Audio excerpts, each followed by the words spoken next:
नमस्कार जोहार, चलते हैं झारखंड की ताजा खबरों की ओर। लेकिन उससे पहले अगर आपने अभी तक इस चैनल को सब्सक्राइब नहीं किया तो सब्सक्राइब कर लें, जिससे कि आपको झारखंड की ताजा खबर रोजाना मिलती रहे।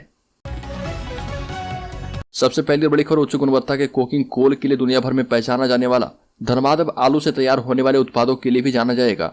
और यह होगा केंद्र सरकार की शुरुआत एक जिला एक उत्पाद से। इसके तहत झारखंड के सभी 24 जिलों का चयन खास उत्पादों के लिए किया गया है।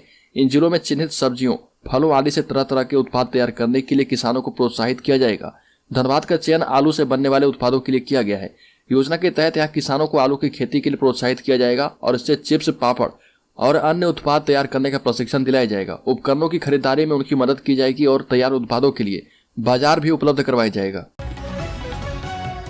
रामगढ़ उपचुनाव को लेकर चुनावी प्रचार हुआ तेज। मुख्यमंत्री के दौरे से चढ़ेगा रामगढ़ उपचुनाव का राजनीतिक पारा। रामगढ़ उपचुनाव को लेकर नाम वापसी की तिथि शुक्रवार को समाप्त हो गई है। कुल 18 प्रत्याशी चुनाव मैदान में अड़े हैं। वैसे उपचुनाव को लेकर प्रचार अभियान शुरू है। कांग्रेस प्रत्याशी बजरंग महतो और आजसू की सुनीता चौधरी तो चुनाव की घोषणा के साथ ही प्रचार में जुट गए थे। लेकिन यूपी और एनडीए खेमे की माने तो मुख्यमंत्री हेमंत सोरेन के चुनाव मैदान में कूदने के बाद रामगढ़ उपचुनाव का राजनीतिक पारा चढ़ेगा। चुनाव प्रचार के दौरान मुख्यमंत्री के बयानों और आरोपों पर पक्ष और विपक्ष का चुनावी गणित प्रभावित होगा। तय शेड्यूल के मुताबिक 27 फरवरी को रामगढ़ उपचुनाव के लिए मतदान है और 25 फरवरी की शाम तक यहां पर चुनाव प्रचार करने का समय निर्धारित किया गया है। राज्य में पंचायती राज निदेशक ने दिया निर्देश, केंद्र से मिले पैसे कम खर्च करने वाले पंचायत सचिव। वीडियो पर होगी अनुशासनात्मक कार्रवाई। पंचायतों के विकास के लिए 15वें वित्त आयोग से मिले पैसों का 35% राशि खर्च हुआ है। पंचायती राज निदेशक ने इसे गंभीरता से लिया है और जिलों के डीडीसी को निर्देश दिया कि 15वें वित्त आयोग अंतर्गत चयनित योजनाओं का क्रियान्वयन एवं राशि का समुचित व्यय अविलंब सुनिश्चित किया जाए। इसके लिए अपने जिले की सभी त्रिस्तरीय पंचायतों की समीक्षा करें। जिले की औसत से कम व्यय वाली पंचायत एवं पंचायत समिति के मामले में जवाबदेह पंचायत सचिव, प्रखंड विकास अधिकारी के विरुद्ध अनुशासनात्मक कार्रवाई करें।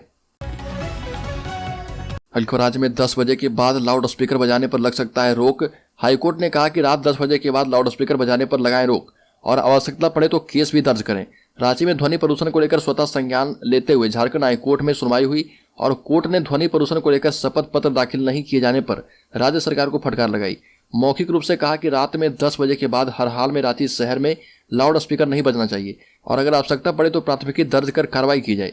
जस्टिस डॉक्टर एस एन पाठक की कोर्ट में सुनवाई के दौरान रांची के उपायुक्त, वरीय पुलिस अधीक्षक और ट्रैफिक एसपी उपस्थित रहे। न्यायालय ने एसएसपी, ट्रैफिक एसपी और नगर आयुक्त को कहा कि वो देखे कि ध्वनि प्रदूषण की रोकथाम हो रही है या फिर नहीं।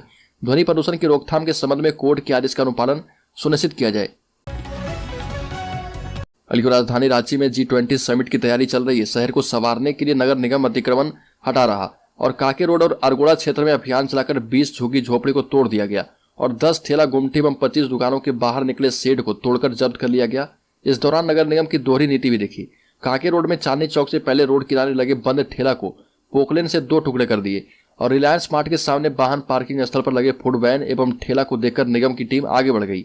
जबकि अपर नगर आयुक्त ने पिछले माह ही आम सूचना जारी कर दी थी और कहा था कि पार्किंग में फूड वैन, ठेला, गुमटी लगाने पर ठेका रद्द कर दिया जाएगा। झारखंड हाईकोर्ट ने डीजीसीओ को दिया आदेश, देवघर एयरपोर्ट पर नाइट लैंडिंग की सुविधा हो शुरू। देवघर एयरपोर्ट पर नाइट लैंडिंग शुरू करने की मांग वाली सांसद निशिकांत दुबे की याचिका पर 10 फरवरी को सुनवाई की गई। एयरपोर्ट के आसपास बने ऊंचे भवनों को हटाने पर हाईकोर्ट ने नगर विमानन के महानिदेशक डीजीसीओ को आदेश जारी करने का निर्देश दिया और acting chief justice Aparesh Kumar Singh और जस्टिस दीपक रोशन की कोर्ट ने डीजीसीओ को प्रतिवादी बनाते हुए आदेश जारी करने का निर्देश दिया। सुनवाई के दौरान केंद्र सरकार की ओर से कोर्ट को बताया गया कि जिन 9 भवनों को तोड़ा जाना है उनके मालिकों से पूछा गया था कि उन्होंने निर्माण के पूर्व एयरपोर्ट अथॉरिटी से एनओसी लिया था या नहीं, जिस पर मकान मालिकों की ओर से जवाब दायर किया गया है और अब डीजीसीए ही भवनों को हटाने का निर्देश जारी करेगा। राज्य के स्पीकर रविंद्रनाथ महतो ने कहा कि बाबूलाल मरांडी को अयोग्य घोषित किए जाने पर जल्द लूंगा फैसला। झारखंड के प्रथम मुख्यमंत्री एवं बीजेपी विधायक दल के नेता बाबूलाल मरांडी की विधायकी पर संकट मंडरा रहा। बीजेपी ने उन्हें अपनी तरफ से नेता प्रतिपक्ष घोषित किया लेकिन विधानसभा अध्यक्ष ने मंजूरी नहीं दी। अब स्पीकर रविंद्रनाथ महतो ने कह दिया कि बीजेपी किसी अन्य विधायक का नाम नेता प्रतिपक्ष के लिए दे, क्योंकि वो जल्द ही बाबूलाल मरांडी की दल बदल पर फैसला लेने वाले हैं। नेता प्रतिपक्ष बनाने से इनकार करना यह साबित करता है कि उनकी सदस्यता जा सकती है। विधानसभा अध्यक्ष रविंद्रनाथ महतो ने कहा कि वो दल बदल मामले में बाबूलाल मरांडी की सदस्यता रद्द करने संबंधित याचिका पर जल्द फैसला लेंगे। ये भी कहा कि मैंने बीजेपी अध्यक्ष से कह दिया है कि नेता प्रतिपक्ष के लिए किसी अन्य विधायक का नाम आगे बढ़ाएं। राज्य में हेमंत सरकार ने बड़ा फैसला किया है। अब मात्र 20 लाख लोगों को 1 साल तक मुफ्त अनाज सरकार देगी। फ्री राशन पाने वालों के लिए झारखंड सरकार ने बड़ा झटका दिया। झारखंड सरकार राज्य के 20 लाख लोगों को 1 साल तक मुफ्त अनाज देगी और पहले ये ज्यादा संख्या था। राज्य के मुख्यमंत्री हेमंत सोरेन की अध्यक्षता में राज्य मंत्रिमंडल की बैठक में इस आशय का फैसला किया गया। मंत्रिमंडल विभाग के प्रधान सचिव अजय कुमार सिंह ने बताया कि झारखंड कैबिनेट की बैठक में 25 प्रस्ताव पर मुहर लगी है। वहीं राज्य के शिक्षकेतर कर्मचारियों के मानदेय में 20% वृद्धि की गई है। राज्य योजना अंतर्गत झारखंड के प्रारंभिक विद्यालय में इंटरमीडिएट प्रशिक्षित वेतनमान में उर्दू शिक्षकों के 4401 पद स्वीकृत हैं और इन्हें योजना से गैर योजना में ट्रांसफर करने की स्वीकृति दी गई है। बल्कि झारखंड गठन के 23 साल के बाद भी राज्य में निजी मेडिकल कॉलेज खोलने के लिए बनाई गई प्रोत्साहन अनुदान नीति उपयोगी साबित नहीं हुई।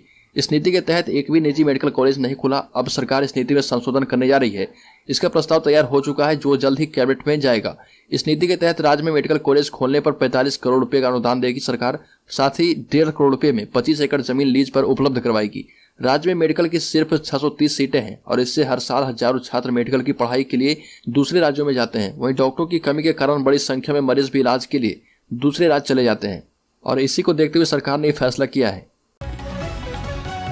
अलखर लोहरदगा लोकसभा क्षेत्र के सांसद सुदर्शन भगत ने सदन में स्पीकर के समक्ष झारखंड राज्य की विभिन्न नदियों में लगातार बढ़ रहे बालू के अवैध खनन के मुद्दे को उठाते हुए उनका ध्यान आकृष्ट कराया।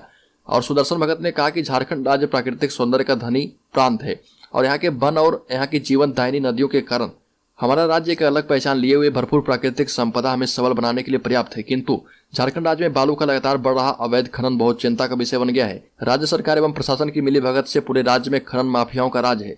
लगातार एनजीटी नियमों का उल्लंघन खुलेआम हो रहा। टास्क फोर्स भेजकर पूरे मामले की गहन जांच होनी चाहिए। एनजीटी के नियमों को तोड़ने के खिलाफ कठोर कार्रवाई भी होनी चाहिए। बल्कि झारखंड में सीएनटी एसपीटी एक्ट और लीज से प्रभावित भूमि पर चल रहे स्कूल कॉलेजों को भी मान्यता मिलेगी। वर्तमान में इन जमीनों पर संस्था के नाम से जमीन की रजिस्ट्री नहीं होने के कारण मान्यता नहीं मिलती थी। नई व्यवस्था के तहत रूलबुक में बदलाव किया गया है और संबंधित प्रस्ताव को शिक्षा मंत्री जगन्नाथ महतो ने स्वीकृति दे दी है। काफी दिनों से इस रूलबुक में बदलाव की मांग की जा रही थी। दरअसल जमीन की रजिस्ट्री नहीं होने के कारण राज्य में फिलहाल 150 से अधिक स्कूल कॉलेजों की मान्यता लंबित है, जबकि प्रावधान के मुताबिक जमीन उपलब्ध नहीं होने के कारण स्कूल कॉलेजों की मान्यता भी समाप्त हुई है। प्रस्तावित नई रूलबुक में जमीन के निबंधन की शर्त के साथ साथ जमीन की आवश्यकता भी कम की गई है। बल्कि राज्य में ऊर्जा मित्रों को 8 माह से नहीं मिला है मानदेय। फरवरी महीने में एजेंसी ने जून का बिल विभाग को दिया है। बिलिंग एजेंसी ईएमडी डिजिट्रॉनिक्स के 470 ऊर्जा मित्र और सुपरवाइजर को 8 माह से मानदेय नहीं मिला है। मानदेय नहीं मिलने से उनकी स्थिति दयनीय हो गई है। अधिकारियों की ओर से सिर्फ आश्वासन मिल रहा। ऐसे में अगले महीने होली कैसे मनेगी बड़ा सवाल है। राज्य के ऊर्जा मित्र फिर से हड़ताल की रणनीति बना रहे। ऊर्जा मित्र मानदेय भुगतान नहीं होता देख ऊर्जा मित्र फिर से हड़ताल की रणनीति बना रहे। लोगों ने कहा कि 1 सप्ताह के अंदर 2-3 माह का मानदेय भुगतान नहीं किया गया तो वो हड़ताल पर चले जाएंगे। इसकी सूचना अधिकारियों को दे दी गई है। पूर्व में भी ऊर्जा मित्र हड़ताल पर चले गए थे। बल्कि राज्य में घटेगा होल्डिंग टैक्स। प्रमंडल स्तर पर तय किया जाएगा सर्किल रेट। झारखंड के शहरी निकायों के द्वारा वसूला जाने वाला होल्डिंग टैक्स घटाया जाएगा। होल्डिंग टैक्स की समीक्षा के लिए नगर विकास एवं आवास विभाग के द्वारा गठित 8 सदस्यीय कमेटी ने होल्डिंग टैक्स तय करने के फॉर्मूले में बदलाव करने की अनुशंसा की है। राज्य शहरी विकास प्राधिकार के निदेशक अमित कुमार की अध्यक्षता वाली कमेटी ने होल्डिंग टैक्स गणना की प्रक्रिया में संशोधन का सुझाव दिया है। कमेटी ने प्रमंडलीय स्तर पर सर्किल रेट का औसत निकालकर उसका 20% अतिरिक्त जोड़कर होल्डिंग टैक्स की अधिकतम दर निर्धारित करने की अनुशंसा की है। झारखंड में सर्किल रेट पर होल्डिंग टैक्स वसूली का नियम अप्रैल 2022 से लागू किया गया था और इससे राज्य के कई नगर निकायों में आवासीय भवनों के होल्डिंग टैक्स में 10 से 15% तक की वृद्धि कर दी गई थी। और राज्य में स्थानीय को 75% नियोजन देने के लिए निबंधन शिविर। निजी क्षेत्र की कंपनियों में 75% स्थानीय लोगों को नियोजन देने के लिए निबंधन शिविर का आयोजन किया गया। बीसीसीएल के सामुदायिक भवन में आयोजित निबंधन शिविर कार्यशाला में बीसीसीएल में काम करने वाली 50 आउटसोर्सिंग कंपनियों के प्रतिभागियों ने भाग लिया। नियोजन अधिकारी ने बताया कि राज्य के प्रत्येक नियोक्ता को 40,000 रुपए वाली नौकरियों में स्थानीय को 75% हिस्सेदारी देनी है और 10 या 10 से अधिक व्यक्तियों के नियोजन करने वाली कंपनियों पर यह नियम लागू होगा। कार्यशाला में बताया गया कि इसके लिए पोर्टल बनाया गया है। इसमें उम्मीदवारों का नियोजन नियम 2022 की अधिसूचना के 30 दिनों के अंदर सभी कंपनियों को निबंधन कराना जरूरी है।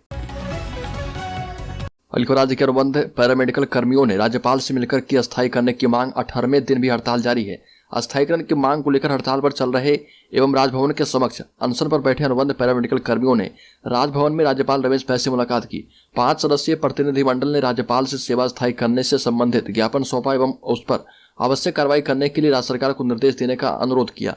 राज्यपाल ने सारी बातें सुनने के बाद अनुबंध कर्मियों से कहा कि राज्य सरकार को आवश्यकता है, तभी अनुबंध पर पैरामेडिकल कर्मी सेवा दे रहे। इस परिस्थिति में सरकार को उनके नियमितीकरण पर विचार करना चाहिए। शीघ्र ही स्वास्थ्य मंत्री को राजभवन बुलाकर अनुबंध कर्मियों की मांगों को उनके समक्ष रखने का आश्वासन दिया है। झारखंड राज्य अराजपत्रित कर्मचारी महासंघ से संबद्ध झारखंड राज्य जलसैया कर्मचारी संघ की प्रखंड इकाई की बैठक हुई और इस दौरान जिलाध्यक्ष माला कुमारी ने कहा कि पंचायत के मुखिया को जलसैया को पद से हटाने का अधिकार नहीं है। केंद्र एवं राज्य सरकार के कार्यक्रम का सफल संचालन हेतु ग्राम पंचायत स्तर पर जल एवं स्वच्छता समिति का गठन किया गया है। बिना किसी आरोप के पद से नहीं हटाया जा सकता है। जलसैया को जल एवं स्वच्छता समिति का कोषाध्यक्ष के रूप में चयनित किया गया है। जिला संरक्षक उमेश सिंह ने कहा कि अगर बेवजह जलसैया को परेशान किया जाता है तो हम लोग पूरे संघ इसका विरोध करेंगे। पिछले माह से जलसैया का मानदेय का भुगतान नहीं किया गया, जो राज्य सरकार एवं विभाग की अन्यायपूर्ण एवं भेदभाव नीति को दर्शाता है। राज्य के मुख्यमंत्री हेमंत सोरेन ने जाना अपने पिता शिबू सोरेन का हालचाल। शिबू सोरेन के फेफड़े में इन्फेक्शन है, सांस लेने में हो रही परेशानी। मेदांता में भर्ती किए गए झारखंड मुक्ति मोर्चा सुप्रीमो शिबू सोरेन की तबीयत अचानक बिगड़ गई है। तत्काल उन्हें राज्य के मेदांता अस्पताल में भर्ती कराया गया है। उन्हें सांस लेने में तकलीफ, फेफड़े में इन्फेक्शन और किडनी में शिकायत के बाद अस्पताल में भर्ती कराया गया है। उनका इलाज किडनी रोग विशेषज्ञ डॉक्टर अमित की देखरेख में चल रहा। डॉक्टर अमित ने बताया कि उन्हें किडनी की परेशानी और सांस लेने में तकलीफ की शिकायत के बाद अस्पताल लाया गया था और इमरजेंसी में 1 से 1.5 घंटे तक के लिए उन्हें ऑक्सीजन लगाया गया था। राज्य की राजधानी रांची को हरा भरा बनाने के लिए रांची नगर निगम 53 वार्डों में 1 लाख पौधे लगाने जा रहा। एक पौधे पर करीब 27 रुपए खर्च होगा, यानी कि 1 लाख पौधे पर करीब 27 करोड़ रुपए खर्च होंगे। वहीं national highway authority of India NHAI NH पर एक पौधे पर 1000 से 1150 रुपए खर्च करता है। इस तरह निगम एक पौधे पर NHAI से 2.5 गुना से ज्यादा की राशि खर्च कर रहा। गौर करने वाली बात है कि निगम 3 साल की निगरानी के साथ पौधे लगाने का काम सौंपा है, जबकि NHAI 5 साल तक के लिए पौधे के रखरखाव के साथ प्रति पौधा 1000 रुपए खर्च करता है। राज्य में 12वीं में पढ़ाई कर रही नाबालिग छात्रा से एक युवक ने पहले फोन पर दोस्ती कर उसे अपने जाल में फंसाया। उसके बाद स्टेशन रोड स्थित एक होटल में ले जाकर उसके साथ दुष्कर्म किया। युवक ने छात्रा का अश्लील तस्वीर पर वीडियो भी बनाया और बाद में छात्रा की सहेलियों के बीच वायरल कर दिया। पीड़िता ने इसे लेकर चूटिया थाने में केस दर्ज कराया है। प्राथमिकी में आरोपी युवक का नाम मुंधीर कुमार बताया गया, जो मूल रूप से बिहार के सहरसा जिले का रहने वाला है। पुलिस आरोपी की गिरफ्तारी में जुट चुकी है।